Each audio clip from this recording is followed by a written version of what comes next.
bilan du quinquennat 2016-2020 de son Excellence Roch Marc Christian Kaboré, président du FASO, dans le domaine de la gouvernance économique et financière et de l'aménagement du territoire, séduit autant qu'il fascine par la qualité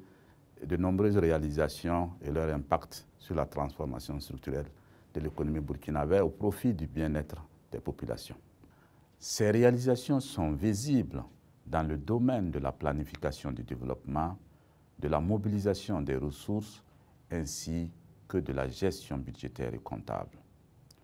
Pour ce qui est de la planification du développement,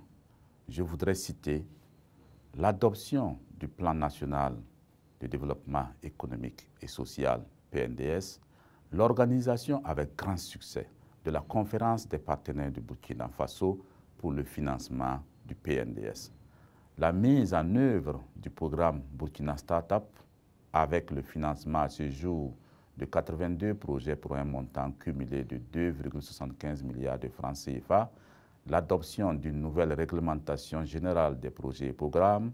l'adoption de la loi d'orientation sur l'aménagement et le développement durable du territoire au Burkina Faso, l'adoption de la loi sur le pilotage et la gestion du développement, l'adoption de la stratégie nationale de la finance inclusive et son plan d'action, la réalisation du 5e recensement général de la population et de l'habitation,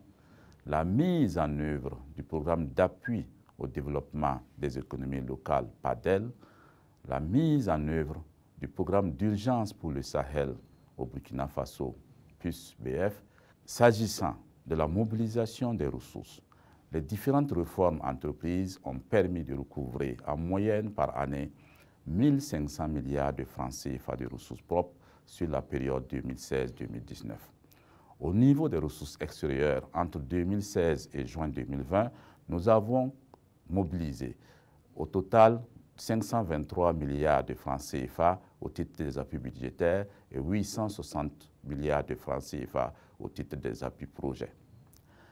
Ces réalisations ont été possibles grâce à l'opérationnalisation depuis 2018 de la facture normalisée, la mise en œuvre des téléprocédures à travers les déclarations et le paiement des impôts et taxes en ligne,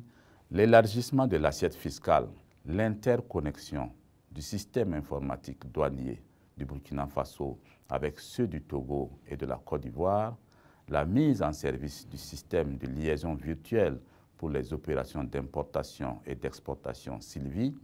le suivi électronique des marchandises en transit sur les principaux corridors, le suivi satellitaire des véhicules en transit, le tracking et l'ouverture des Sydney Awards sur Internet. Au titre de la gestion budgétaire et comptable, les réformes majeures ont porté sur l'implémentation du budget programme avec l'adoption en 2016 de la loi organique relative aux lois de finances qui a permis au Burkina Faso d'être le premier pays de l'espace UEMOA à basculer en mode budget programme en 2017. Le transfert des ressources aux collectivités territoriales, la rationalisation des charges de fonctionnement, l'opérationnalisation de la caisse des dépôts et de consignation, la création de la Banque pour le financement de l'agriculture, le contrôle et l'audit des marchés publics, l'adoption d'une loi uniforme relative à la lutte contre le blanchiment des capitaux et le financement du terrorisme,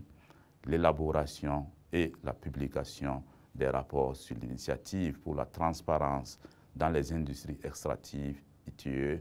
sans être exhaustif. Voici quelques actions menées sous le leadership de son Excellence, M. Roch Marc Christian Kaboré. J'appelle donc tous les Burkinabés à renouveler une fois de plus